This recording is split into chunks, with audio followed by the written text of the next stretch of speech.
अस्सलाम वालेकुम। मैं हूं शाजिया शाह और आप देख रहे हैं हमारा नया program awareness with Shazia Shah. इस प्रोग्राम का मकसद माशरे में सेहत, तालीम, समाजी मसाइल और जिंदगी से जुड़े अहम मौजूआत के बारे में आगाही फराहम करना है, ताकि हम सब बेहतर और बाखबर जिंदगी गुजार सकें। आज हमारे इस पहले प्रोग्राम में हमारे साथ मौजूद हैं एक निहायत मोअज़्ज़ज़ शख्सियत और मारूफ कार्डियोलॉजिस्ट डॉक्टर सरफराज हुसैन सहतो साहब।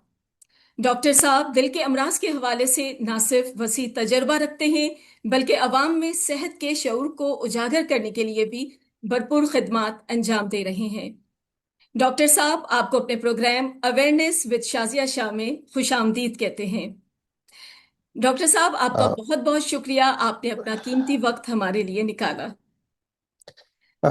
Thank you madam. आपने अपने इस पहले प्रोग्राम में मुझे ये इज़्ज़त बख्शी कि मुझे आपने एज अ गेस्ट मदऊ किया है, और मुझे बहुत ज़्यादा खुशी हो रही है क्योंकि आप के जो फेसबुक पे जो प्रोग्राम्स हैं और जो वीडियोस हैं उनका भी बहुत जो है वो ज़्यादा इंतज़ार करता हूँ, मैं देखता रहता हूँ। और आज आपसे लाइव मुझे प्रोग्राम करने का मौका मिल रहा है, so it's a pleasure for me. Thank you very much for inviting me. बिल्कुल। अ, डॉक्टर साहब आजकल हम देख रहे हैं हमारे मुल्क में दिल की बीमारियां बहुत ज्यादा बढ़ती जा रही हैं।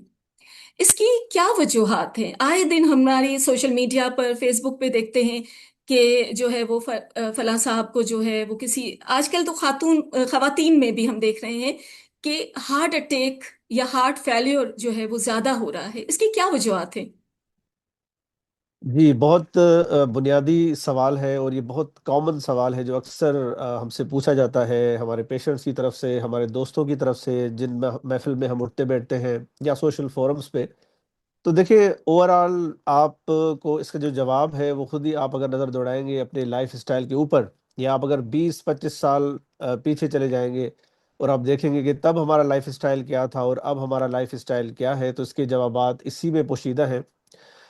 हमारा एक्चुअली जो पूरा एक लाइफ साइकिल है वो चेंज हो गया है। मतलब starting from the screen time अगर मैं शुरू करूं, क्योंकि screen time, mobiles, iPads, laptops, ये ऐसी चीज़ें हैं जिसने हमारे लाइफ स्टाइल को बहुत ज़्यादा मुतासर किया है। हम रात गए तक जो है वो जागते हैं, लेट से सोते हैं, हमारी स्लीप साइकिल जो है वो डिस्टर्ब हो जाती है इस वजह से, और हम लेट से उठते हैं, जिसकी वजह से हम में वो एनर्जी नहीं रह पाती। हमारी जो सर्केडियन रिदम है, मतलब जो अल्लाह ताला ने एक टाइम फिक्स किया हुआ है कि जो रात 10 बजे से लेकर सुबह 4-5 बजे तक वाली जो नींद है वो हमें नहीं मिलती, तो हमारे जो हार्मोनल डिस्टरबेंसेस हमारे अंदर पैदा होती हैं, तो ये सबसे बड़ी मैं समझता हूँ कि आजकल के दौर में वजह है कि जिसकी वजह से हमें ना सिर्फ दिल की बीमारियां मगर और बहुत सारे हेल्थ इश्यूज का जो ये सबब बन रही है। दूसरा जो है वो डाइट, ऑब्वियसली कि डाइट, हमें वो प्योर डाइट नहीं मिलती। हम चाहे, हम तो ये देखते हैं कि हम कहते भी हैं अक्सर अपने वीडियोस में कि आप होटल्स का खाना ना खाएं, आप बाहर आउटिंग्स अगर जाते हैं तो बाहर का खाना ना खाएं, जंक फूड ना खाएं, अपने बच्चों को ज़्यादा ये जंक फूड का आदी ना बनाएं। मगर हम घर में भी जो चीज़ें हम तैयार करते हैं, तो आप देखें कि उनकी जो क्वालिटी है, जिनसे वो चीज़ें बनती हैं, वो भी मार्केट में क्वालिटी नंबर 1 नहीं है, उसमें नंबर 2, नंबर 3 तक आप जा सकते हैं कि इतनी क्वालिटी पुअर हो चुकी है।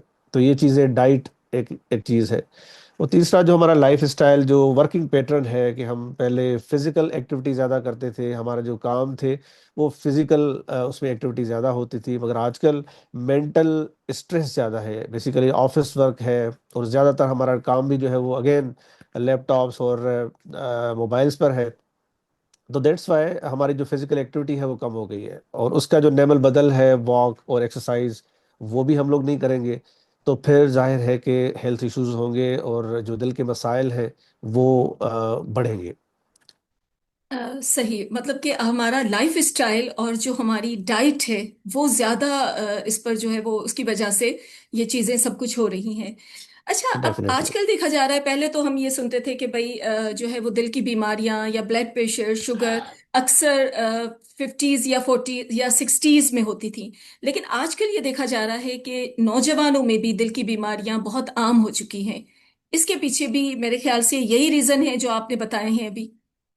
देखिए, आज ही मैंने अपने एक वीडियो में हमारी जो मैं I work at Khairpur SICVD, तो ये एक टिपिकल हमारा रूरल एरिया में आता है, और हमारे अक्सर जो है वो खैरपुर के गांव गोट उनको मिला के हमारे पास पेशेंट्स आते हैं।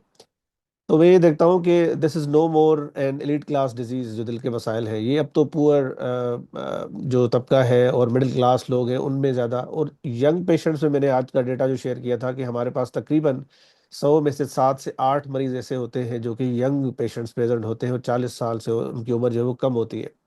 अब इसका जो रीज़न है वो अगेन सेम है कि आप देखें कि पहले जो बच्चों की एक्टिविटीज़ होती थी वो क्या होती थी, वो बाहर जो है वो बेसिकली खेलना कूदना होता था, और उनमें फिजिकल एक्टिविटी बहुत ज़्यादा इन्वॉल्व होती थी। तो और आजकल जो है वो अगेन आप देखें कि घर के अंदर बच्चे बहुत ज़्यादा रहते हैं, रूम के अंदर अपने मोबाइल्स के ऊपर। स्क्रीन टाइम बेसिकली आप देखें कि बहुत ज़्यादा बढ़ गया है। तो ये जो दिल की बीमारी है वो कोई 1 या 2 दिन का खेल नहीं होती, ये तकरीबन 10-15 साल लगते हैं कि दिल की जो शरेयानें हैं वो तंग होने में, पहले 20%, फिर 30%, 40%, इस तरह से दिल के मसाइल जो है वो फिर उसकी शरेयानें तंग होना शुरू होती हैं।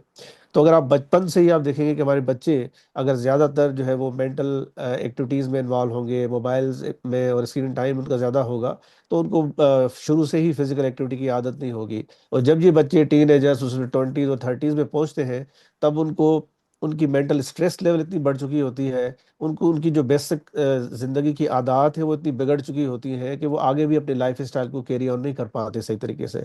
तो दैट्स वाई मेरे ख्याल में ये बहुत बड़ा रीज़न है कि शुरू से ही जो बचपन की आदत है वो जाके फिर यंग एज में दिल की बीमारियों का सबब बन रही है, और हमारे पास बहुत ज़्यादा पेशेंट्स आ रहे हैं कि जो दिल के मसाइल का शिकार है, उनकी उम्र 40 साल से नीचे है। 40 साल से भी कम की एज में। जी बिल्कुल, हमारे पास अभी जो पिछले 6 मंथ्स का डेटा मैंने शेयर किया था, तो we had a patient age was around 24 जिनको जो है वो दिल का अटैक हुआ था। और अभी लास्ट ओपीडी में मैंने एक पेशेंट देखा था, उनकी उम्र 30 साल थी और उनके बाईपास को तकरीबन 2 साल गुजर चुके थे। यानी आप सोचें कि उनको 28 साल की उम्र में उनका बाईपास करना पड़ा। तो ये पहले बहुत कम एग्जांपल्स मिलती थी। फीमेल्स में भी आजकल जो है वो पहले कुदरती तौर पर नेचुरल प्रोटेक्शन जो है वो हाँ फीमेल्स सर। को होती है। अच्छा, हमारे मुल्क में दिल के जो मरीज हैं उनकी जो आम किस्म है वो क्या आपके पास आती हैं? आप अक्सर जो आप ऑब्जर्व करते हैं कि खासकर वो जो किस्म है वो ज्यादातर के जो लोग जो पेशेंट आपके पास आते हैं। देखिए, सबसे जो कॉमन हमारे पास दिल की बीमारियां हैं वो उनमें दिल के अटैक के मरीज बहुत ज़्यादा कॉमन होते हैं जो कि हमारे पास आते हैं। और अटैक जो है वो दिल की शरीयानों की तंगी की वजह से होता है। और उसके अलावा जो दिल के वेल्व्स का मसला है जो कि बचपन से शुरू हो जाता है, ये बहुत बड़ी एक इग्नोर्ड सा एक जो है ना एरिया है हमारा। और ये कॉमन भी बहुत ज़्यादा है कि ये हम्म। बच्चों में जो गले के इन्फेक्शंस होते हैं और पता नहीं लगता कि वो इन्फेक्शन दिल के वेल्व्स को टच कर जाता है, और उसके बाद फिर खामोशी से दिल के वेल्व्स डैमेज होते रहते हैं और पता नहीं चलता। और हमारे पास स्क्रीनिंग चूंकि होती नहीं है, तो फिर वो इंसिडेंटली अगर कोई बहुत बड़ी बीमारी जब बन जाती है, उसके बाद बच्चों में वो जब वो डॉक्टर के पास आते हैं, उनका हम एको करते हैं, तो पता ही चलता है कि जो दिल के वेल्व्स हैं वो डैमेज हो चुके हैं, और दिल के जो वेल्व्स हैं वो लीक हो चुके हैं या तंग हो चुके हैं। ये दूसरे किस्म की बीमारियां, ये बहुत ज़्यादा हमारे पास कॉमन है, मगर वो काफ़ी डायग्नोज नहीं हो पाती। तो ये अटैक की बीमारी तो सबसे ज़्यादा कॉमन है जो हमारे पास हम्म। आ जाते हैं और इमरजेंसी में पेशेंट्स आते हैं। अच्छा सर, कहा जाता है कि हाई ब्लड प्रेशर जो है वो एक खामोश कातिल की तरह काम करता है। तो जी जी। हाई ब्लड प्रेशर की वजह से क्या दिल पर असर पड़ता है? क्या उससे भी अटैक हो सकता है? जी बिल्कुल, देखिए जो हाई ब्लड प्रेशर है ना, उसका सबसे बड़ा जो डिसएडवांटेज है वो ये है कि वो खामोशी से हमारे अंदर जो है ना वो पैदा हो जाता है और हमें पता भी नहीं चलता। आज ही मेरे कुलीग ने दोस्त ने मुझे कॉल की कि सर मेरी मिसेस को मैं लेके आया हूँ एनआईसीबीडी खैरपुर, और उनका ब्लड प्रेशर अभी 200 तक पहुंचा हुआ है। हालांकि उनका ब्लड प्रेशर जो है वो बिल्कुल भी हाई नहीं रहता। आज हल्का सा सर में दर्द हुआ तो मैंने सोचा कि मैं जाके एसआईसीबीडी में चेक करवाऊँ, तो उनका ब्लड प्रेशर 200 तक पहुंचा है। अब आप देखिए कि 200 तक पहुंचने के बावजूद इतने कोई खास उनके इसके सिम्टम्स नहीं हो रहे।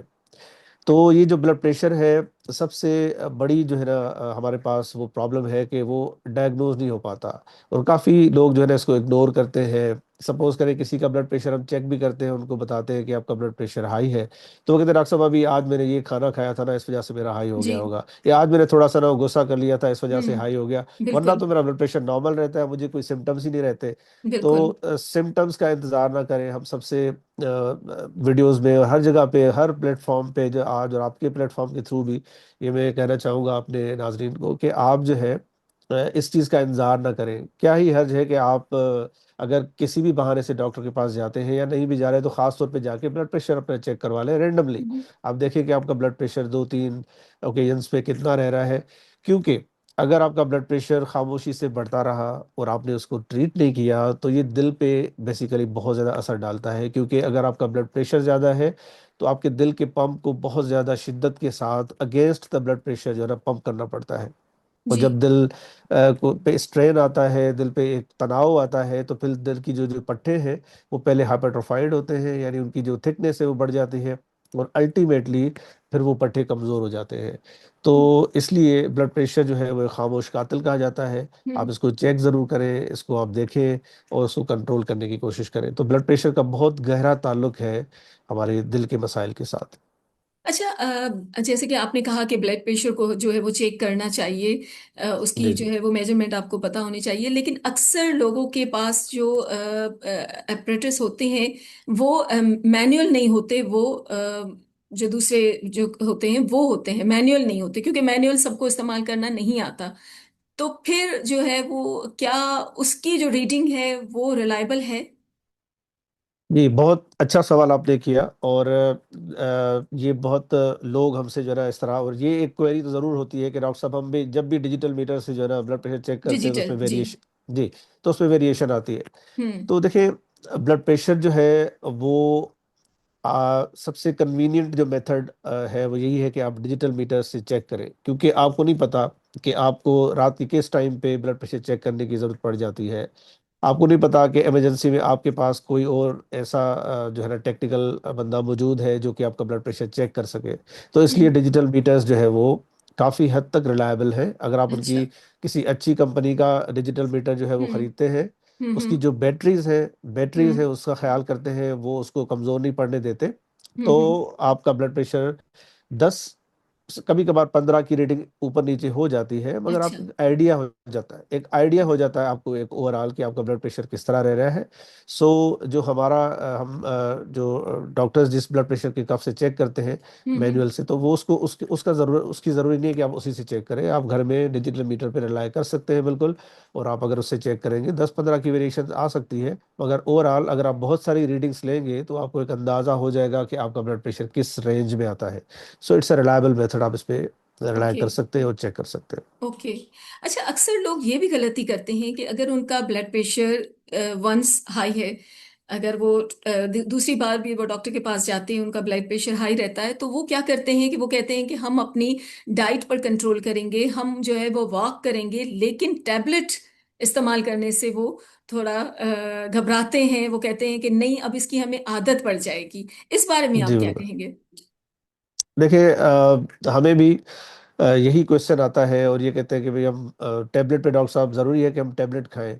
जी। तो मेरा ये मशवरा होता है उनका उनके लिए कि आप देखें, जब भी आपका ब्लड प्रेशर हाई होता है तो वो डिपेंड करता है कि वो कितना हाई है। क्योंकि ब्लड प्रेशर की भी स्टेजेस है, स्टेज 1, 2, 3।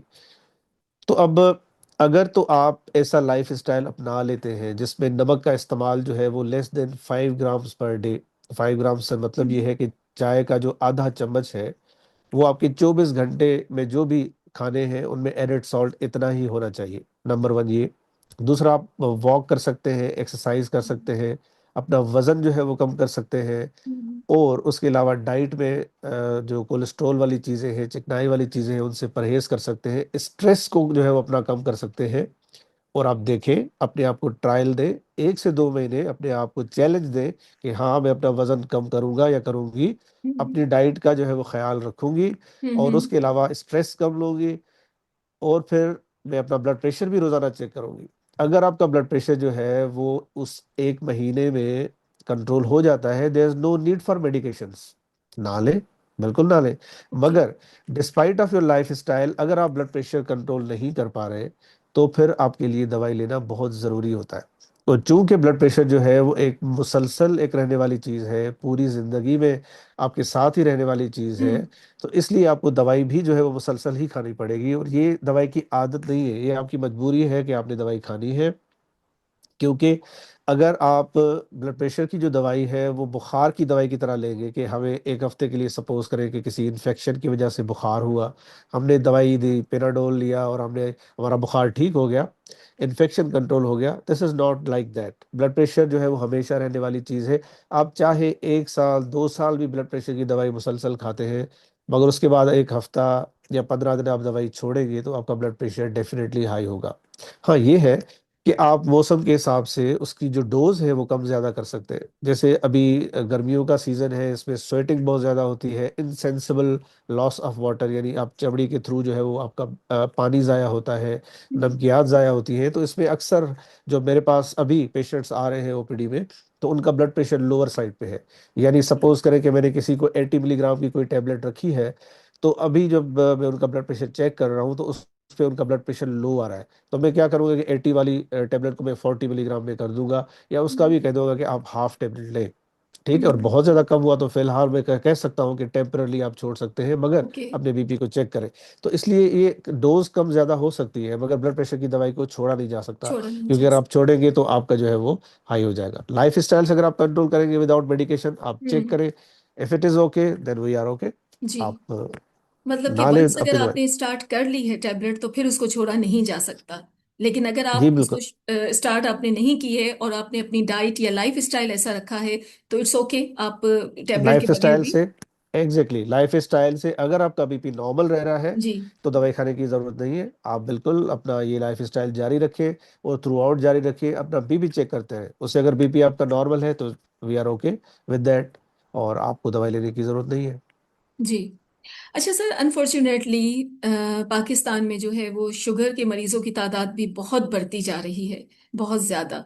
तो हम्म। शुगर का दिल की बीमारियों से क्या कनेक्शन है? कि मतलब अगर शुगर का कोई मरीज है तो वो देखा जाता है कि उसको कभी न कभी जिंदगी में दिल का अटैक भी हो जाता है या दिल की बीमारी का वो शिकार भी हो जाते हैं।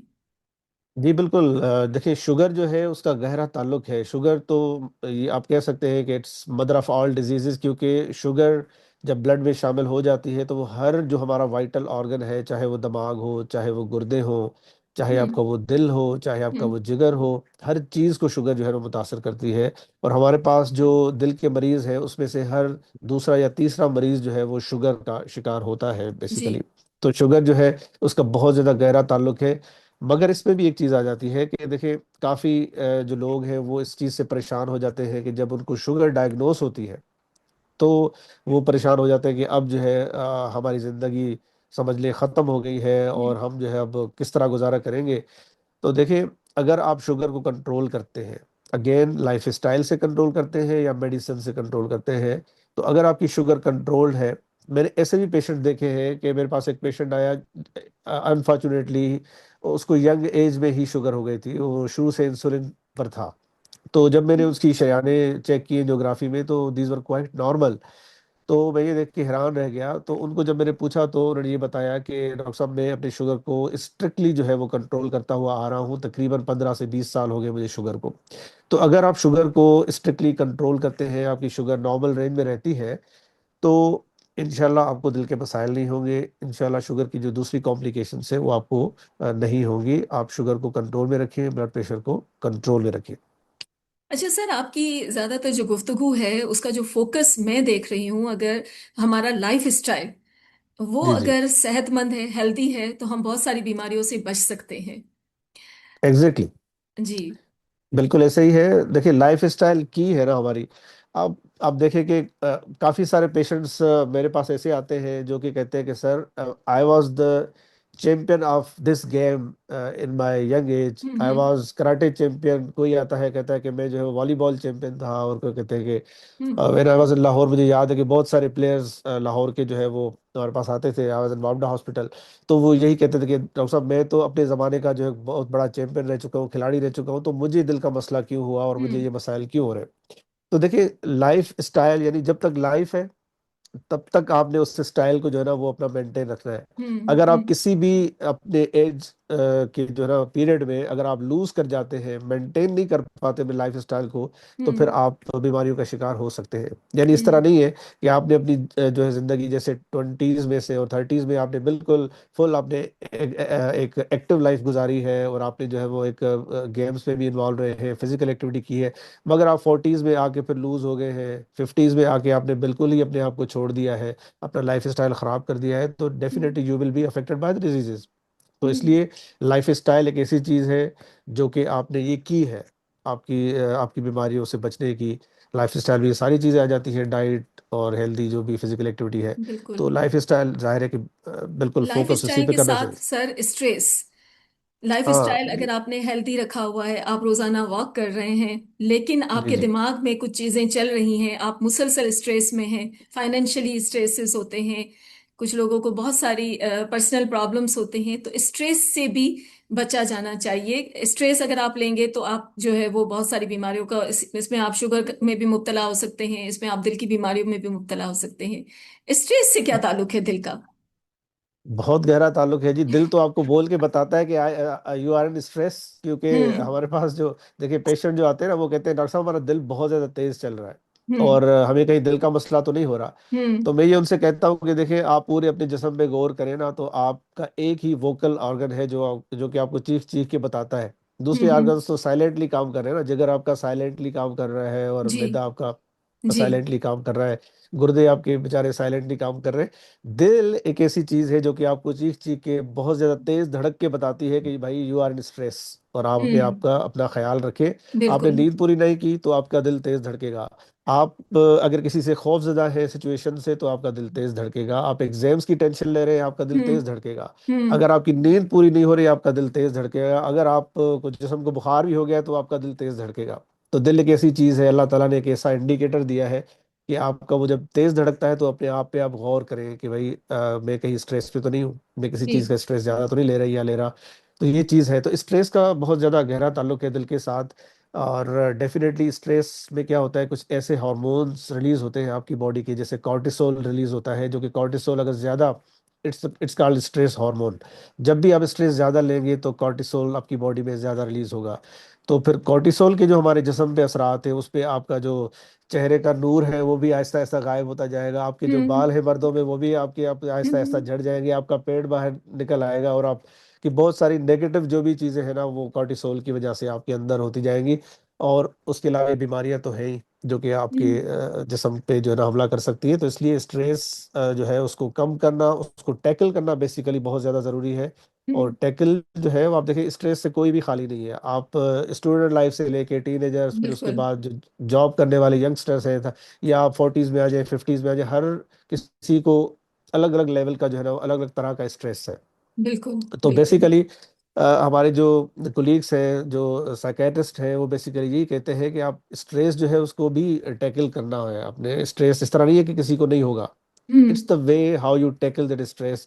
और स्ट्रेस यस। को टैकल करने के लिए तीन चार जो चीज़ें बहुत ज़्यादा ज़रूरी होती हैं उसमें एक तो ये है कि फिजिकल एक्टिविटी। अगेन अगर आप फिजिकल एक्टिविटी करेंगे, एक्टिव रहेंगे, बिजी रहेंगे, तो हम्म। आपका स्ट्रेस जो है वो कम होगा, busy in healthy exactly. Activities. ठीक एग्जैक्टली। है। और दूसरा दूसरा सोशल गैदरिंग्स है, सोशल मीडिया वाली गैदरिंग्स नहीं, सोशल गैदरिंग्स, कि आप जो है अपने दोस्त जो अच्छे दोस्त हैं आपके उनके हम्म। साथ बेसिकली अपना कैथारसिस करें। आप अपने अंदर का जो हाल अहवाल है वो अपने जो आपके प्रेशियस फ्रेंड्स हैं, जो आपका एक क्लोज सर्कल है, जो कि आपकी बातें दूसरों को नहीं बताएंगे, तो जी। उनसे आप शेयर करें। वो आपके बिल्कुल। फैमिली मेंबर्स भी हो सकते हैं। तो बिल्कुल। Sharing and caring. शेयरिंग दूसरी चीज, शेयरिंग जरूरी है, बिल्कुल। जी शेयरिंग बिल्कुल बहुत ज़्यादा हम्म। ज़रूरी है। अपना जो वॉमिट आउट करना है अपना अक्सर सारा कुछ सर, वो। अक्सर मर्द हजरात शेयरिंग नहीं करते, इसीलिए मर्दों में जो है वो दिल की बीमारियां भी ज्यादा है, हाँ वो ये मर्द देखा जो है ना वो जाता है।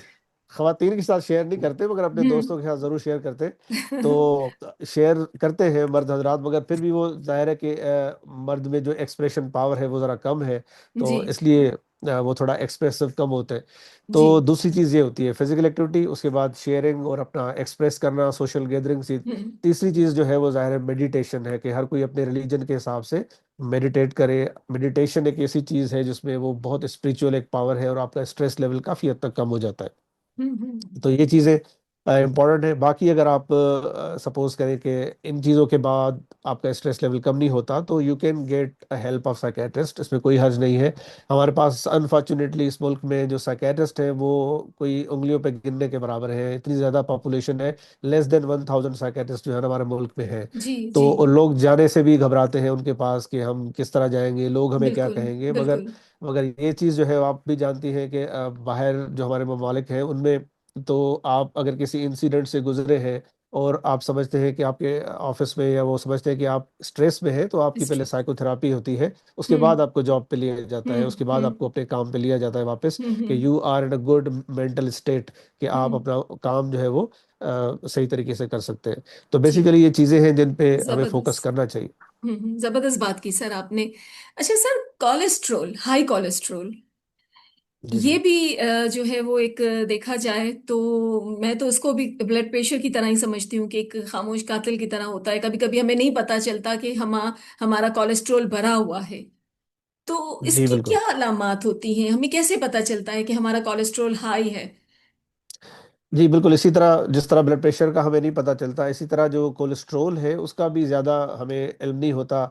बज़ाहिर मेरे ऐसे पेशेंट्स हैं जिनका जो है ना वेट बहुत ज़्यादा बढ़ा हुआ है, जब मगर जब मैं उनका कोलेस्ट्रोल लेवल करवाता हूँ तो वो नियर टू नॉर्मल होता है।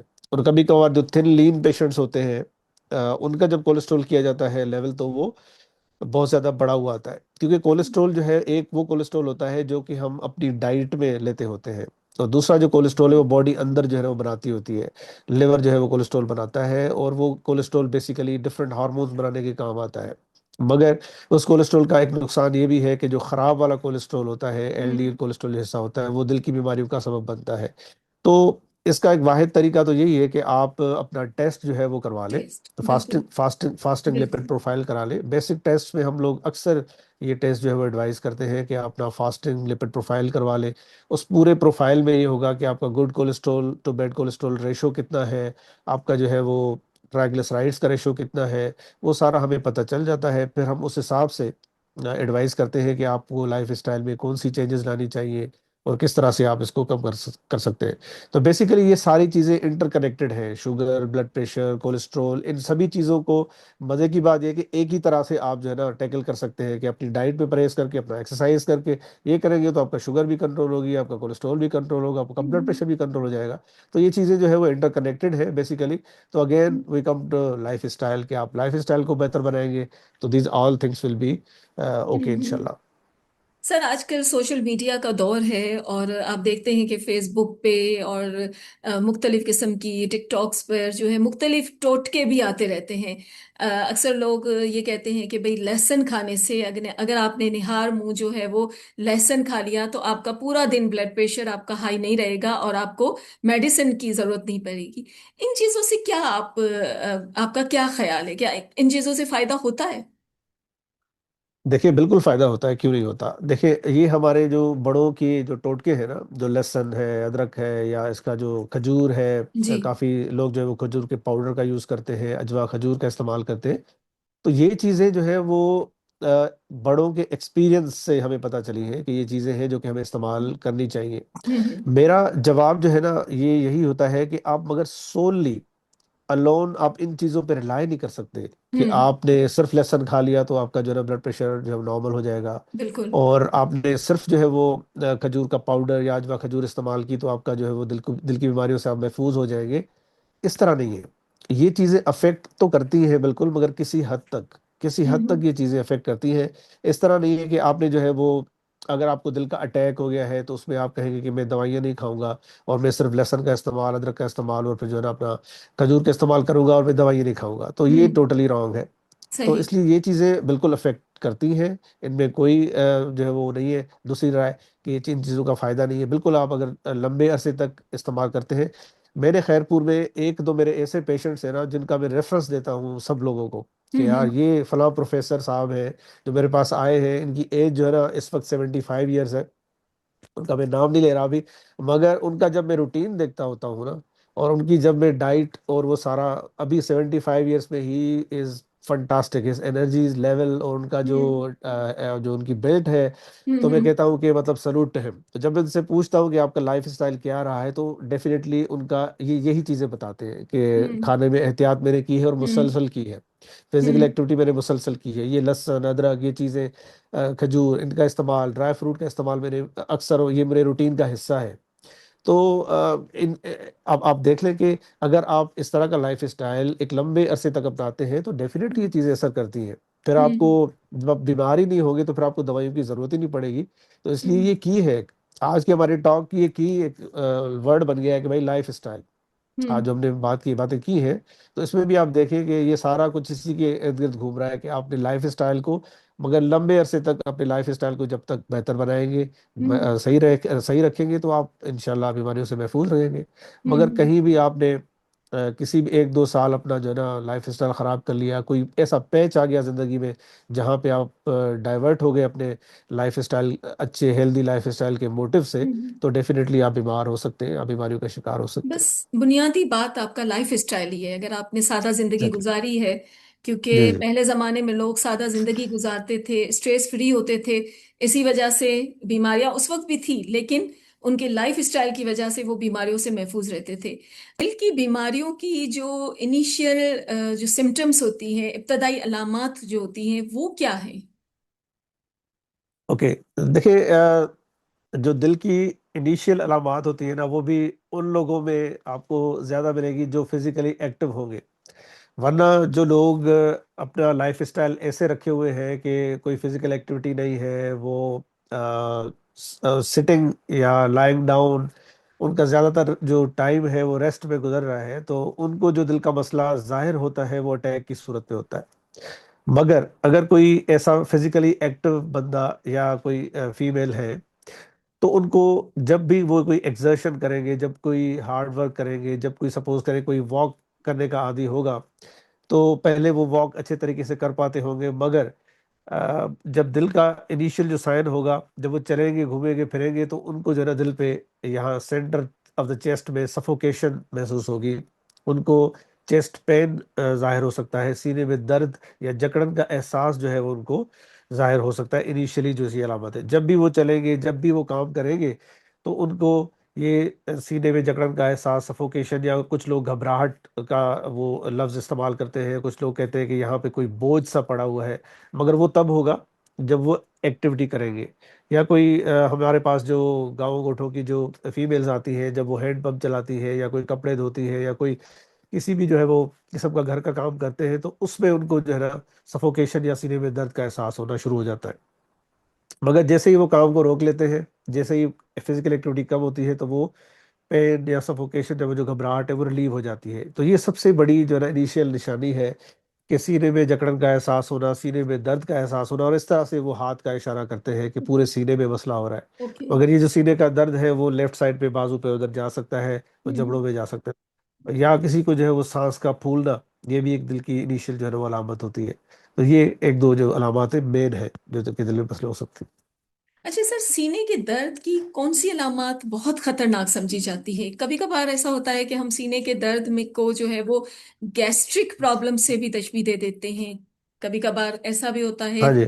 जी कि घर में काफी सारे लोग अचानक। हैं। जी जी जी जी, जी काफी सर। सारे लोग हैं, रात को 11-12 बजे, 1 बजे भी कांटेक्ट करते हैं कि सर अब मुझे जरा सीने में दर्द होना शुरू हुआ, तो मैं क्या करूं। जी तो सर। मैं सबसे बड़ा जो है उनका एक तो वो टेस्ट बताता हूँ कि भाई आप थोड़ा सा चलना फिरना शुरू करें। अगर आप सपोज करें कि 10 मिनट्स की या घर में चहलकदमी करते हैं, उसमें आपको लगता है कि आपका पेन कम होना शुरू हुआ है, आपका जो है ना जिसम वो जो सीने में एक जकड़न थी वो थोड़ी सी कम होना शुरू है, तो वो मोस्ट लाइकली गैस का मसला होता है। मगर अगर आपको लगता है कि सीने में पूरा एक बहुत शदीद किस्म का दबाव हो रहा है, और वो जो दर्द है वो आपके लेफ्ट बाजू में भी जा रहा है और जबड़ों में भी जा रहा है, उसके साथ स्वेटिंग, पसीने आपको आना शुरू हो रहे हैं, अजीब घबराहट और उसका एहसास हो रहा है, तो आप समझ जाएं कि ये दिल का मसला हो सकता है। तो उसमें आप देर ना करें, और आप फौरी तौर पे किसी अस्पताल में जाकर एटलीस्ट ईसीजी अपनी करवा लें, तो उससे पता चल जाएगा कि आपको दिल का मसला हो रहा है नहीं हो रहा।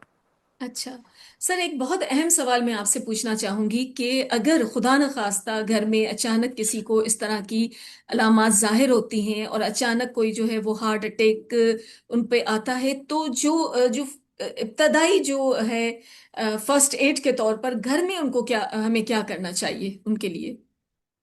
तो देखिए, काफी सारे वीडियोस में आपने देखा होगा, वो कहते हैं कि भाई आप जोर से थोड़ा खांसना शुरू करें, आपका सांस रोके, तो इस तरह से आपका अटैक का जो है ना वो रिस्क कम हो जाएगा। मगर प्रैक्टिकली दिस इज नॉट, मैं कहता हूँ कि कोई इनिशियल मैनेजमेंट नहीं है। आप घर में एटलीस्ट इनिशियल दवाइयाँ जो है, डिस्प्रिन की गोली आपके घर में होनी चाहिए, एनजिसिड की गोली आपके घर में होनी चाहिए, ब्लड प्रेशर के लिए कैपोटिन की गोली जो है ना आपके घर में होनी चाहिए।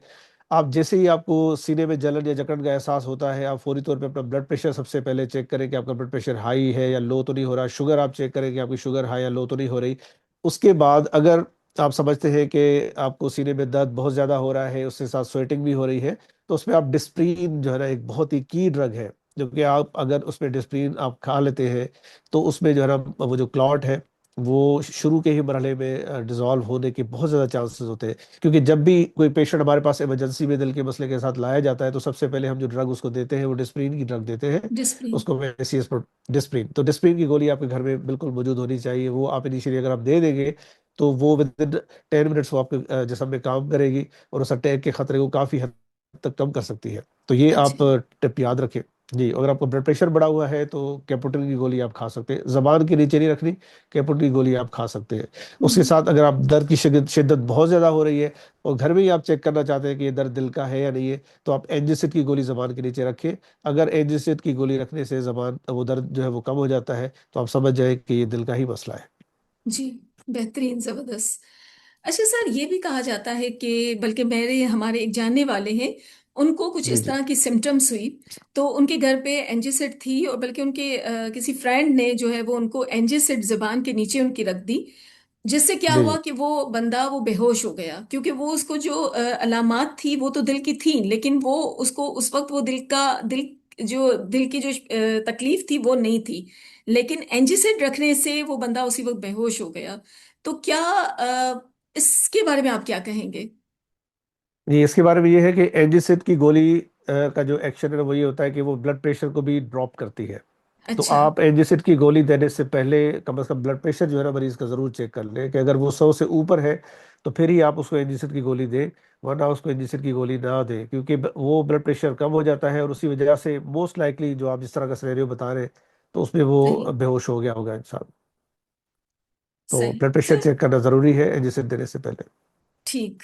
अच्छा सर, अब ब्लड प्रेशर जो है वो हर कोई नहीं चेक कर सकता घर पर, आपको पता है हर किसी के पास जो है वो आला भी मौजूद नहीं होता। जी तो जी मतलब आपकी जो है वो आम और खास के लिए, सबके लिए यही नसीहत है कि ब्लड प्रेशर का आला घर पर रखना जरूरी है। अगर वो मैनुअल नहीं रख सकता तो डिजिटली वो रखे घर पर। ये रखना जरूरी है, जी, क्योंकि लोग जो है वो बहुत हमारे जरूरी। सेहत के मामले में बहुत ही लापरवाही बरतते हैं।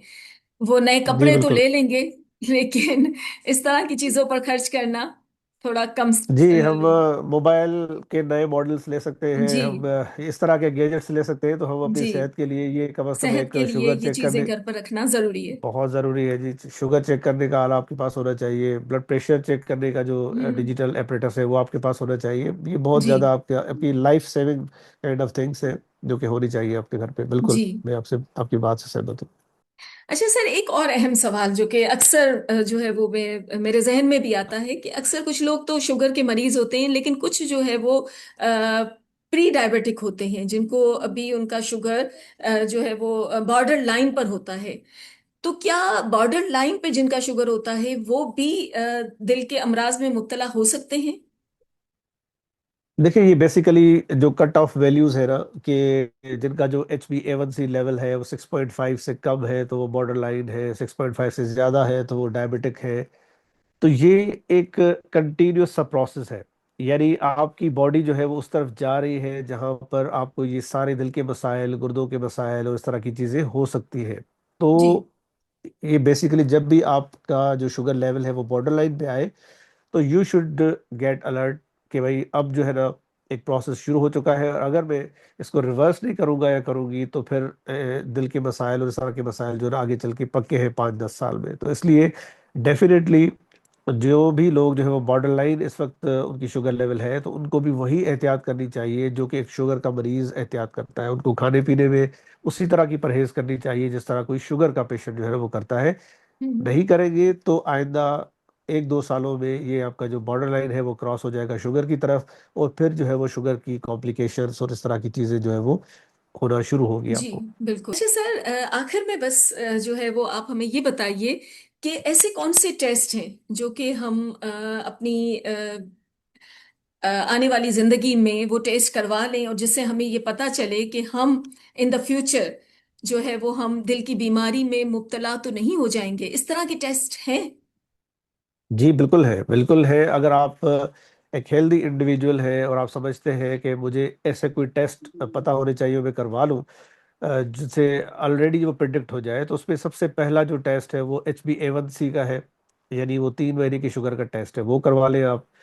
कोलेस्ट्रोल जो है, फास्टिंग लिपिड प्रोफाइल, उसके साथ एपो एपो बी लाइपोप्रोटीन का टेस्ट होता है। ये दो टेस्ट हो गए। और उसके अलावा आप बेसिक जो बुनियादी टेस्ट है गुर्दों के, CBC हो गया, यूरिया क्रिएटिनिन हो गया, ये करवा लें। एक जी दफ़ा सर। आप ECG करवा लें और एक एको अपना जो है वो करवा लें। और उसके साथ अगर आपके कोई एक दो रिस्क फैक्टर्स है, यानी ऑलरेडी आप कोई शुगर के पेशेंट है या ब्लड प्रेशर के पेशेंट है, तो ETT का टेस्ट जो है ना, मैं आपको सजेस्ट करूंगा कि वो ज़रूर करवा लें। जी सर। ETT जिसमें आप एक मशीन पे जो है वो दौड़ के करते हैं, अगर आप वो करने के काबिल नहीं है, तो एक आजकल बहुत ही टेस्ट ट्रेंडिंग में है, जो कि मैं वीडियो में भी बहुत अपने बता चुका हूँ, कि जी कैल्शियम सर। स्कोरिंग एक है, और CT angiography. Calcium scoring CT angiography जो कि इजीली अवेलेबल है कराची में तो, और उसके अलावा हमारे पास यहाँ पे सखर में भी, SICBD में अवेलेबल है। अगर आप ये करवा लेंगे तो आपकी दिल की शरीयानों का पता चल जाएगा, आपको ये पता चल जाएगा कि आपकी दिल की शरीयानों में कैल्शियम कितना है, उस हिसाब से आप कितने रिस्क पे है दिल की बीमारियों के। तो ये सिंगल मोस्ट बहुत इंपॉर्टेंट और अच्छा टेस्ट है, जो कि मैं सजेस्ट करूंगा आज के सब करवा लें। Thank you sir, thank you very much sir. बहुत ही यूज़फुल जो है वो मालूमात आपने दी और अपना कीमती वक्त दिया। हमें पता है कि आपका वक्त बहुत ज़्यादा कीमती है। आपको हम सोशल मीडिया पे, फेसबुक पे और मुख्तलिफ जो सोशल मीडिया के हैं उस पे हम आपको देखते हैं। आप बहुत मुफीद मालूमात देते हैं, और रियली आई एम बहुत वेरी शुक्रिया जी। Thankful to you. You have given बहुत शुक्रिया अस जी। Your precious time. Thank you sir, thank you so I much. Am thankful to you, और I am thankful to you जी, आपने मुझे इनवाइट किया और आपने अपने प्लेटफॉर्म के थ्रू जो है मुझे जी मौका सर। दिया कि मैं आप के प्रोग्राम के तवज्जुद से आपकी ऑडियंस को और मेरे ऑडियंस को, पाकिस्तानियों को, कुछ पैगाम, कुछ हेल्थ के बारे में दे सके। थैंक बिल्कुल। You very much. Sir thank you आखिर वेरी में मच आप फॉर हमें इनविटेशन। क्या मैसेज देंगे? लाइफ स्टाइल, हम्म। अगेन निचोड़ जो है वो पूरे जो है ना गुफ्तगू का, कि लाइफ स्टाइल को बेहतर बनाए, खुश रहे, स्ट्रेस फ्री रहने की कोशिश करें। और इस जो डाइट है, फिजिकल एक्टिविटी है, इन चीज़ों को मुसलसल अपनी ज़िंदगी का हिस्सा बनाए। खुद भी खुश रहे, दूसरों को भी खुश करें और उनको रहने का मौका दें। अल्लाह ताला सबका हामी और नासर हो, और सबको एक लंबी सेहत वाली ज़िंदगी अता फरमाए। Thank you sir, thank you so much.